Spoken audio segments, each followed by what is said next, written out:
Assalamualaikum warahmatullahi wabarakatuh.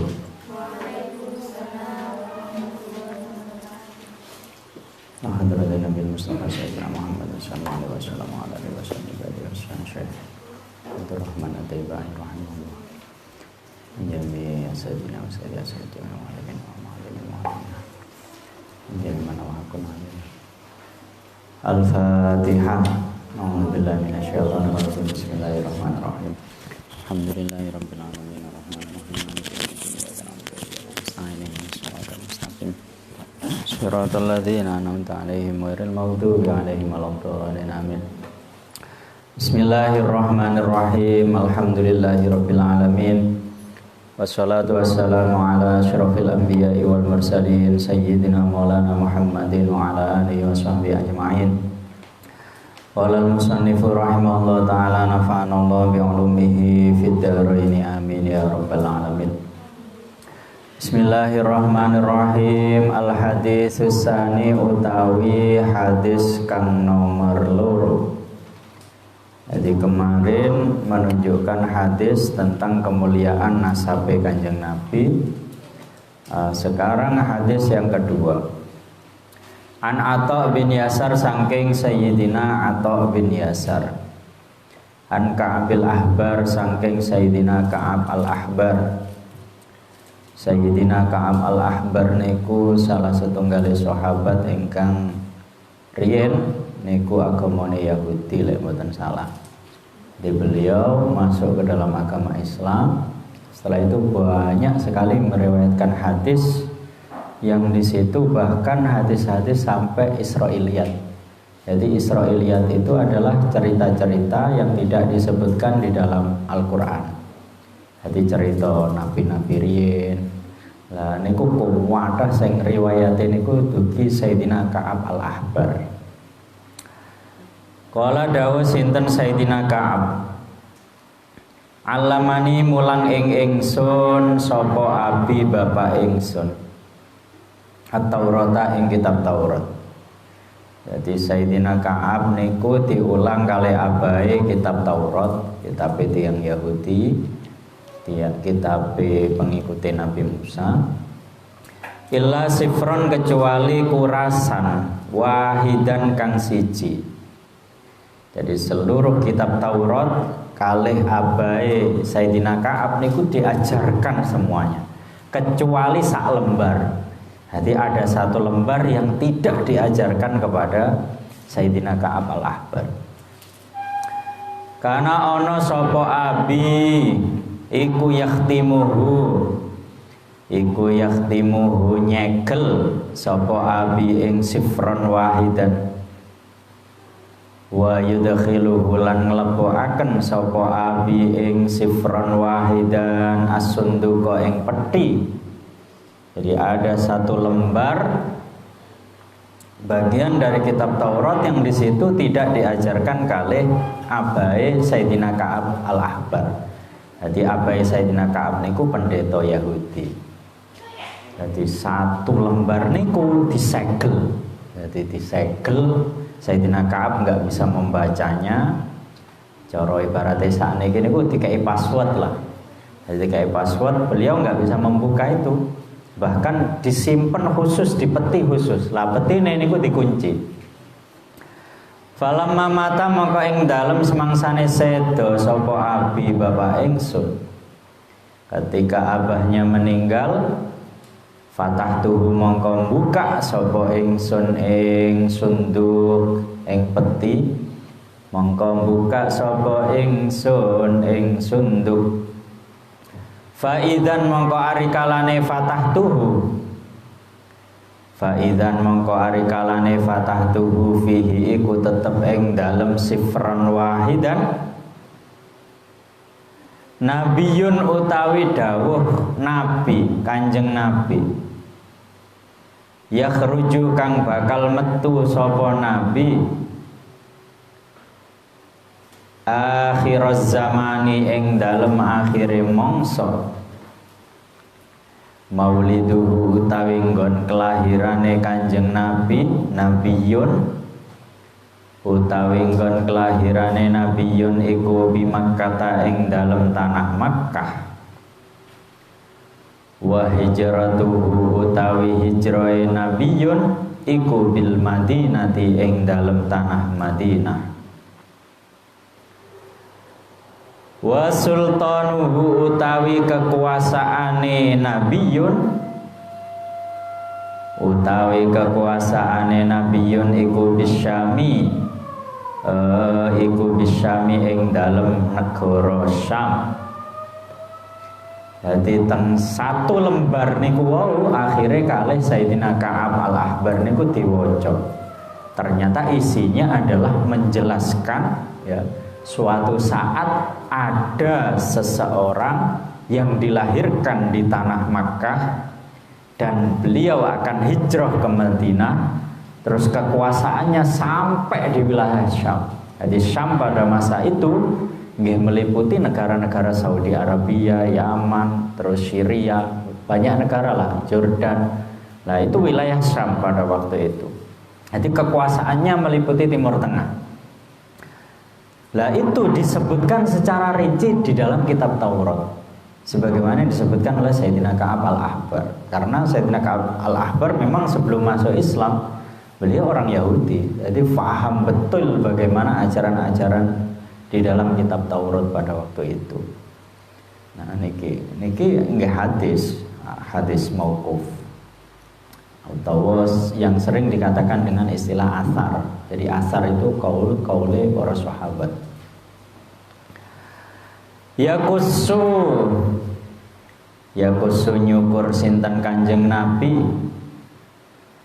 Yakusu nyukur sinten Kanjeng Nabi sya'rahu ing rambute Kanjeng Nabi. Wa yattaziru lan nyampingan sinten Kanjeng Nabi ala wasatihi ing atase wetenge Kanjeng Nabi. Yakunu ana sinten Kanjeng Nabi. Yakunu ana sinten Kanjeng Nabi iku khairal anbiya'i lebih luweh bagus-baguse para nabi. Wa ummatuhu utawi ummate Kanjeng Nabi iku khairal umami luweh bagus-baguse pira-pira umat.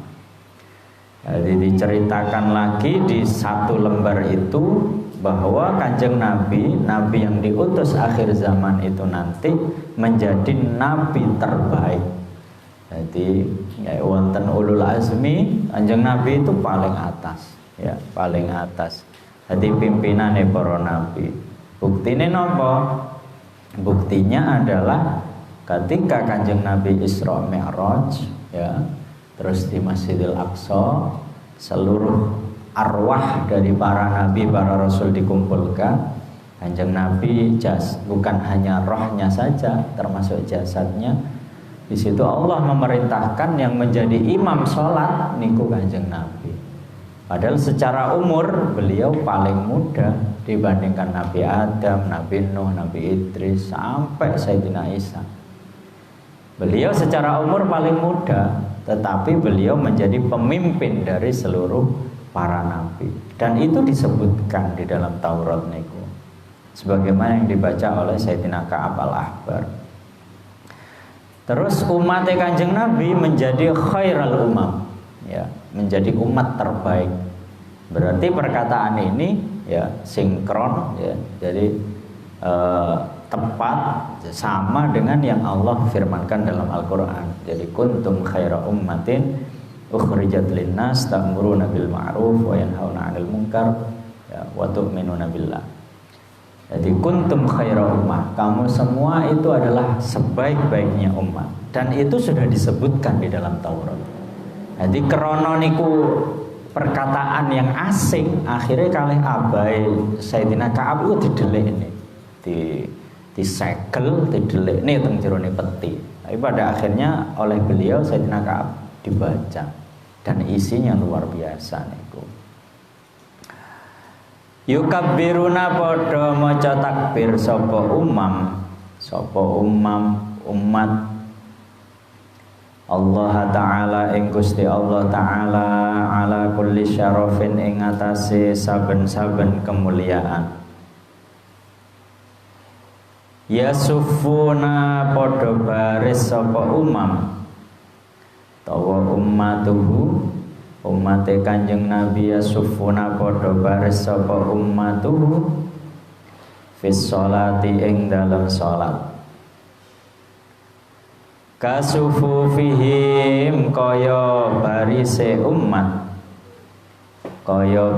umat fil qitali ing dalam peperangan. Jadi suatu saat umat itu akan berbaris. Jadi mboten usah dikongkon lek pas waya salat niku baris ya rapi tanpa ada komando. Qulubuhum utawi pira-pira atine umat. Qulubuhum utawi pira-pira atine umat iku masahifuhum pira-pira mushafe umat. Jadi Al-Qur'an niku berbeda dengan Injil, berbeda dengan Taurat, berbeda dengan kitab-kitab suci agama lain. Jadi Al-Qur'an itu datang ke kita ya. Dari zaman Kanjeng Nabi sampai saat ini niku lebih ke qulubuhum masahifuhum. Jadi kenapa kok Al-Qur'an itu terjaga? Kan dalam Al-Qur'an dijelaskan kan, inna nahnu nazzalna dzikra wa inna lahu lahafidun. Sesungguhnya aku menurunkan Al-Qur'an dan aku akan menjaganya sampai hari kiamat. Niku dawuh Gusti Allah. Lah, bagaimana tata cara Allah menjaga Al-Qur'an itu? Jadi Allah itu menurunkan Al-Qur'an itu bukan hanya dalam bentuk tulisan. Bahkan Al-Qur'an ya dijadikan sebagai mushaf, kitab yang tertulis itu pada zamannya Sayyidina Utsman. Artinya sekian puluh tahun setelah Rasulullah meninggal. Nah, lalu bagaimana orang-orang dulu itu menjaga Al-Qur'an? Ya ini qulubuh. Jadi Al-Qur'an itu disimpen teng atine tiang-tiang sing hafal Al-Qur'an. Makanya apa? Misalkan kok ditemukan sebuah mushaf baru ya, manuskrip baru, misalkan di luar negeri tiba-tiba ada orang bilang ini Al-Qur'an yang sebenarnya ini manuskrip ini sudah zamannya Kanjeng Nabi. Ternyata isinya berbeda dengan Al-Qur'an yang selama ini kita pelajari. Nah, bagaimana kita menyikapi itu? Ya anggap saja itu Al-Qur'an bohongan. Dia bohong. Karena apa? Al-Qur'an selama ini datang itu lewat riwayat yang jelas. Sanate wis jelas. Jadi jenengan Mbak sampean hafal Al-Qur'an iku setore ning punyai sinten? Punyai A. Punyai itu ki sinten? Dugi gurune. Gurune itu ki sinten? Sampai diurut iku dugi Kanjeng Nabi. Itulah Al-Qur'an. Jadi sanadnya itu jelas, ya. Jadi Al-Qur'an datang itu dari hati ke hati, bukan dari tulisan ke tulisan. Jadi walaupun misalkan ditemukan Al-Qur'an baru yang katanya itu sudah ada sejak zaman Kanjeng Nabi, kalau berbeda dengan hafalan Al-Qur'annya orang-orang Islam, ya tidak diakui. Itu loh yang membedakan. Beda dengan Injil, dengan Taurat. Sampean tanya sudah. Sampean kalau ketemu pendeta, Pak pendeta, sampean hafal kitab Injil apa ora? Wong Injil itu tiap tahun ada revisi. Ya, jadi sampean beli Injil tahun ini, tahun besok sampean beli lagi. Nanti isinya ada yang direvisi, sudah ada yang berbeda. Apalagi sampean beli 10 tahun yang lalu, terus sampean samakan dengan yang sekarang, itu sudah ada beberapa yang berbeda. Kenapa seperti itu? Ya karena Allah berfirman tadi itu yang dijaga adalah Al-Qur'an. Allah tidak menjaga kitab Injil, Allah tidak menjaga kitab Taurat. Apalagi perjanjian baru itu kan ada kitab Matius, ada Lukas, ada Yohanes, ya, macam-macam. Dan tiap versi itu berbeda. Ya itu agama lain, itu urusan mereka. Ya. Jadi seperti itu. Jadi Al-Qur'an itu terjaga qulubuhum, di hatinya orang-orang yang hafal. Ya. Jadi bukan hanya lewat tulisan. Ya, niku. Dan itu sudah disebutkan di dalam kitab Taurat sebagaimana yang diriwayatkan oleh Sayyidina Ka'ab al-Ahbar. Yahmaduna padha muji sapa umat. Yahmaduna padha muji sapa umat Allah taala ing Gusti Allah taala. Ala kulli syiddatin ing atase saben-saben tingkah rekoso. Ing atase saben-saben tingkah rekoso warakhain lan tingkah longgar. Warakhain lan tingkah longgar. Sulusun utawi sepertelune umat iku yadkhuluna bakal manjing sapa sulusun. Iku yadkhuluna bakal manjing sapa sulusun al jannata ing swarga bi ghairi hisabin kelawan tanpa den hisab. Jadi umat Kanjeng Nabi disebutkan di dalam kitab Taurat niku ada sepertiga. Jadi 100% ya, sepertiganya 100 sepertiganya ya, sepertiganya itu nanti ya, akan masuk surga tanpa dihisab ya. Wasulusun utawi sepertelu. Jadi sepertiga yang kedua iku yaktuna tumeka sapa sulusun bidunubihim kelawan piro-piro dosane sulusun. Kelawan piro-piro dosane sulusun wa khotoyahum lan keluputane sulusun. Fayu faru mangko den ngapura sapa lahum sulusun. Jadi sepertiga yang pertama masuk surga tanpa dihisab. Jadi enggak ono pertanyaan blas, jadi langsung masuk surga bablas. Terus sepertiga yang kedua ya punya dosa. Jadi punya dosa tapi apa akhirnya diampuni sama Allah Subhanahu wa taala. Itu sepertiga yang kedua. Terus wasulusun utawi sepertiga maneh iku yaktuna tumeka sapa sulusun bidunubihim kelawan bidunubin kelawan gowo biro-biro dosa. Kelawan gowo biro-biro dosa wa khotoya lan biro-biro keluputan. Wa khotoya lan biro-biro keluputan idzamin kang agung. Jadi sepertiga yang ketiga enggak ada dosa gede. Jadi umat Kanjeng Nabi kan mau macam-macam. Jadi sepertiga yang ketiga ini penggaweane nglakoni dosa-dosa gede. Contohnya napa? Berzina, mencuri, ya. Terus minum minuman keras. Pokoknya yang masuk dosa besar lah, termasuk uqul walidain. Wani kalih wong tuwa. Wong tuwa niku nggih mboten namung tiyang sepak kandung, ya. Jadi istilahnya ada anak ideologis, ada anak biologis. Nah, kalau anak biologis itu ya jenengan dengan ibu bapaknya yang melahirkan. Nah, kalau guru ya kiai ini awake dhewe, punya ini awake dhewe niku namanya adalah orang tua ideologis, ya. Jadi kita itu anaknya beliau tetapi secara ideologi, pemikiran, secara keilmuan. Lah niku uququl walidain, berani terhadap guru, berani terhadap orang tua itu masuknya dosa besar, ya. Dosa gede. Lah tiang sing nglakoni dosa gede masuk dalam kategori ketiga ini.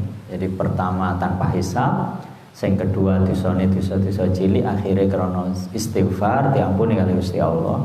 Lah golongan ketiga ini datang, ya, ini mati Kanjeng Nabi datang tapi membawa dosa besar. Termasuk wani kali wong tua niku, entah orang tua kandung atau orang tua guru. Fayaqulu mangko dawuh sinten Allah Gusti Allah. Gusti Allah taala lil malaikati maring malaikat idhabu budalono sapa sira kabeh. idhabu budalono sapa sira kabeh fazinuhum fazinuhum mongko nimbango sapa sira ing sulusun yatuna mongko nimbango sapa sira ing sulusun yatuna. Hadi Gusti Allah ngongkon malaikat, menyuruh kepada malaikat untuk nimbang. Jadi antara amal sama dosa-dosa besarnya itu disuruh ditimbang. Fayakuluna maka dawuh sinten malaikat, Rabbana do pangeran ingsun, wajadnahum nemu sapa ingsun ing sulusun yatuna asrafu padha ngliwati wates sapa sulusun yatuna ala anfusihim ing atase awak dhewe ne sulusun yatuna wa wajadna lan nemu sapa ingsun a'malahum ing pira-pira ngamale sulusun yatuna minaz dzunubi sangking pira-pira dosa ka'amsalil jibali kaya sepadane pira-pira gunung.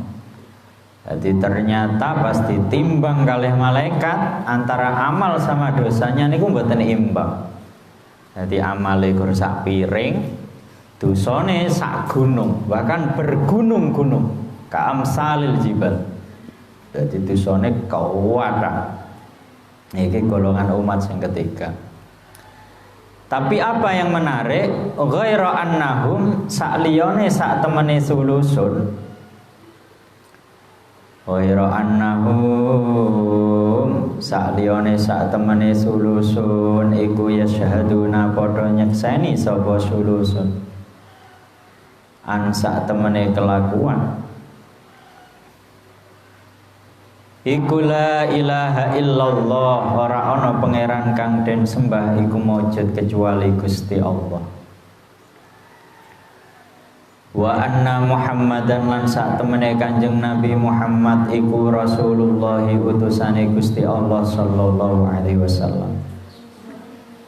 Dadi yang membedakan niku istilahnya damel ngelobi Gusti Allah. Jadi malaikat niku dawuh, Gusti niki lek dibanding ning ngamal karo dosane pun mboten nimbang. Amale karo sak piring, dosane sak gunung-gunung. Tapi hamba niki pernah bersyahadat. Ya. Jadi mboten nate dadi tiyang kafir. Jadi sudah bersyahadat asyhadu an la ilaha illallah wa asyhadu anna sayyidina Muhammad Rasulullah. Akhirnya nopo? Akhirnya goro-goro pernah bersyahadat niku akhirnya dipertimbangkan kali Gusti Allah. Allahumma sholli wa sallim wa barik alaihi fayaqulu mongko dawuh sinten al-haqqu Gusti Allah kang hak. Akhirnya Gusti Allah dawuh masih to ngamale bersaidik dosane kuwata wa izzati demi kemuliaan ingsun wa izzati demi kemuliaan ingsun wa jalali lan demi sifat agung ingsun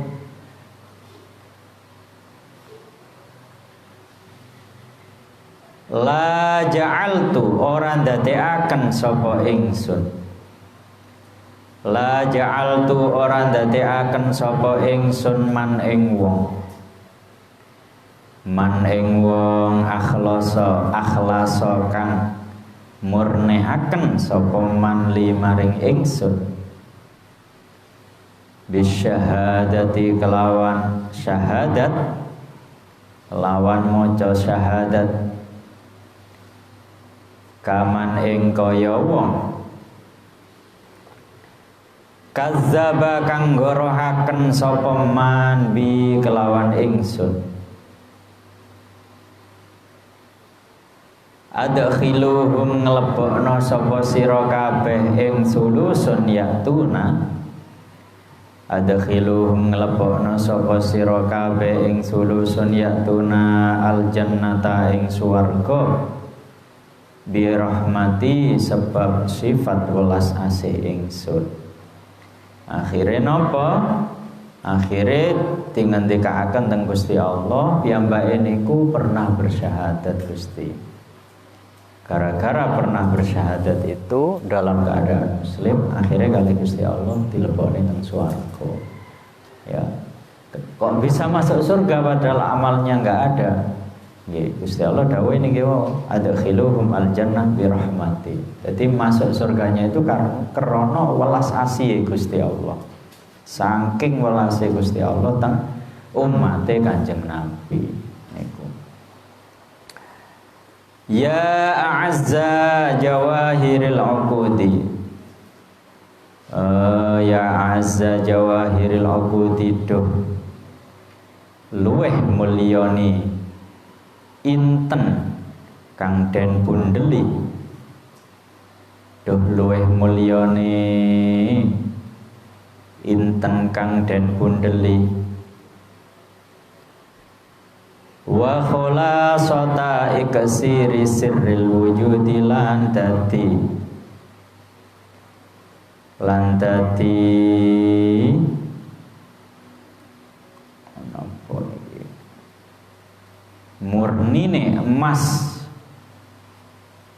murnine emas kang iku rahasia, kang iku rahasiane perkara kang maujud.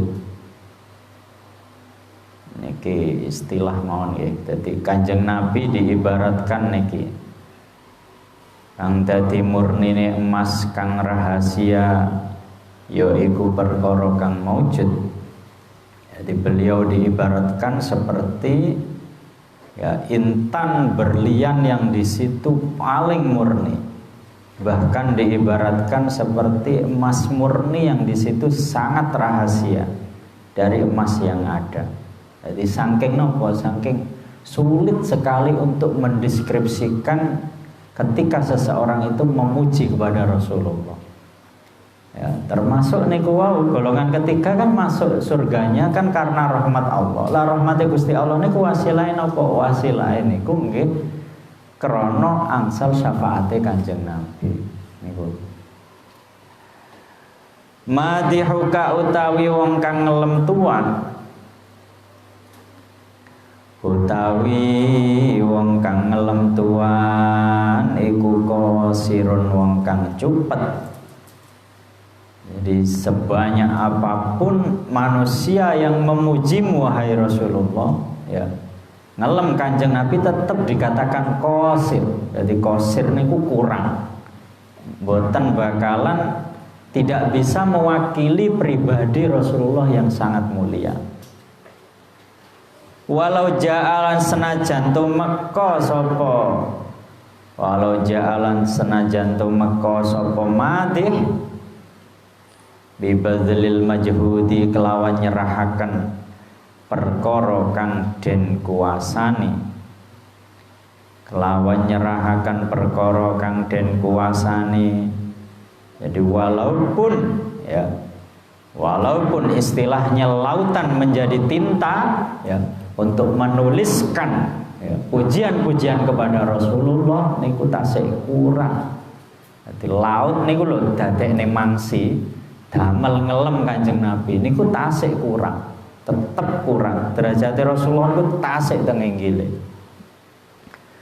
Bahwa sifuka utawi wong kang nyifati tuan, bahwa sifuka utawi wong kang nyifati tuan iku ajizun wong kang apes, iku ajizun wong kang apes. Jadi mensifati Kanjeng Nabi niku nggih apes, mboten saged ya. Mboten saged. Sekarang ini kan lagi rame karikatur ya di Prancis ya. Jadi wonten tiyang Prancis buat karikatur, dianggap itu karikatur ya menjelekkan Kanjeng Nabi lah. Wong dhewe lho ora tau ngerti Kanjeng Nabi. Itu kan hanya apa ya? Ya hanya imajinasi dia lah, dan itu pasti salah gitu. Ya, jadi Rasulullah nggak seperti itu. Rasulullah itu nggak ada yang bisa mensifati, itu nggak ada. Wong ae dhewe lho maca surat Yusuf niku. Setiap perempuan yang melihat Nabi Yusuf, dia nggak terasa kan sampai nugel tangan nih kayak latih. Loh, padahal Nabi Yusuf itu ya, jadi 100% ketampanan di dunia ini, 50% diberikan ke Kanjeng Nabi, 25% diberikan ke Nabi Yusuf, 25% sisanya niku dibagi tengah dewi. Jadi wong lanang karo wong wedok sak donya niki itu kebagian 25% dari niku wau. Kanjeng Nabi 50%, Nabi Yusuf 25%, sisane dibagi wong sak donya. Niku mawon Nabi Yusuf seperti itu sudah. Jadi setiap pernah Mas bahkan diceritakan ya masyarakat Mesir itu ketika terjadi kekeringan kan pada waktu itu Nabi Yusuf kan diangkat sebagai menteri lah, menteri keuangan lah cara sakniki. Lah itu kan pernah terjadi kekeringan. Jadi mboten ka ono sing duwe blas panganan entek. Apa yang mereka lakukan juga? Melihat Nabi Yusuf. Jadi wong Mesir niku ndelok Nabi Yusuf mawon niku wis wareg. Coba. Niku hebat sekali Nabi Yusuf. Lho niku lho Nabi Yusuf napa malih Kanjeng Nabi. Cuman apa yang membedakan Kanjeng Nabi itu dihijab. Jadi ketampanan beliau itu terhijab, ditutup kalih Gusti Allah sampai 10 hijab. Ya. Saking napa lek ketampanane Kanjeng Nabi dibuka 100%, geger dunya. Ya. Makanya kalih Gusti Allah ditutup ketampanannya beliau. Ya. Hanya nggak bisa mensifati Rasulullah itu nggak bisa. Jadi wawasifuka ajizun. Ya. Jadi mensifati beliau itu nggak bisa. Jadi kalau ada orang mengatakan, oh ini lukisannya Kanjeng Nabi, ya itu anggap yang gendeng, ya seperti yang sekarang lagi ramai di Perancis itu. Jadi mboten usah dipercaya, Kanjeng Nabi nggak seperti itu. Rasulullah itu sangat sempurna, nggak bisa kita itu mensifati itu. Jangankan kok mensifati, ngelem Kanjeng Nabi loh, mboten saged itu. Tidak bisa mewakili dengan apa yang Rasulullah miliki itu nggak bisa. Kanjeng Nabi itu langsung la ilaha illallah Muhammadur Rasul. Nama beliau itu bersanding langsung dengan lafaz Allah. Coba. Niku lek mboten makhluk paling mulia kan mboten saged niku. Nabi Sulaiman bisa berbicara sama hewan, ya Nabi Daud bisa ketika beliau qiraat niku semua hewan-hewan dia. Lho niku Nabi Sulaiman napa malih Kanjeng Nabi yang pemimpinnya, ya. Nabi Isa bisa menghidupkan orang mati. Nah, Kanjeng Nabi lebih dari itu. Hanya nggak bisa. Nah, ini sampai Gusti Allah dawuh laula kama khalaqtul aflaq. Jadi lek aku gak nyiptakne Kanjeng Nabi, kabeh alam semesta ini nggak bakalan ono. Kita ini nggak bisa di sini. Kita nggak akan tahu dunia. Ya. Jadi ya seperti itu. Jadi saking spesialnya Rasulullah. An asrima wasifuka ajizun an hasrima saking ngitung perkara hawaita kang mengkusin tentuan nyatane mamin khisalil karomi saking pekerti kang mulya wal judi lan sifat lomo. Di Kanjeng Nabi niku pekertinya beliau pernah ditanya oleh jadi para sahabat sawanteng Sayyidah Aisyah.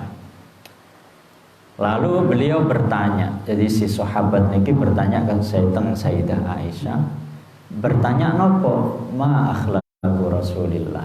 Ya Sayyidah Aisyah, akhlak Kanjeng Nabi niku nopo? Jawabannya Sayyidah Aisyah nopo? Akhlaqu Al-Qur'an. Jadi akhlaknya Kanjeng Nabi dawuh Sayyidah Aisyah niku Al-Qur'an. Jadi dalam Al-Qur'an ada satu ayat wa innaka la'ala khuluqin azim. Wa innaka lan sak temene tuan Kanjeng Nabi iku la'ala khuluqin nyekti ing ngatasé pakerti azimin kan. Coba kalau jenengan paham ya huruf jar dalam ilmu nahwu. Ala niku artinya nopo? Di atas, ya. Jadi wa innaka lan sak temene panjenengan Kanjeng Nabi. Jadi posisi ini Kanjeng Nabi ala di atas khuluqin. Budi pakerti yang baik itu di bawahnya Kanjeng Nabi. Coba. Jadi wa innaka, Kanjeng Nabi itu ala khuluqin, ning dhuwure pakerti. Seharusnya kan wa innaka la fi khuluqin. Iya kan? Rasulullah itu di dalam dirinya ada pakerti, ada akhlak yang baik. Tapi Gusti Allah pakai lafaz ala loh coba. Niku kan itu hikmahnya apa? Hikmahnya itu Kanjeng Nabi itu nggak iso disifati gitu. Jadi akhlak yang baik yang selama ini kita berusaha itu kabeh ning ngisore Kanjeng Nabi. Akhlak yang kita pelajari bahwa itu secara derajat ngisore Kanjeng Nabi kabeh. Kanjeng Nabi derajatnya dhuwure akhlak gitu. Ya, karena kalau secara lafaz itu seharusnya lafi khuluqin azim. Tapi kan Gusti Allah dawuh la ala khuluqin azim. Saking napa? Saking mboten saged nyifati Kanjeng Nabi niku mboten saged itu. Saking luar biasa. Allahumma sholli wa sallim wa barik alaihi wallahu a'lam bishawab. Assalamualaikum warahmatullahi wabarakatuh.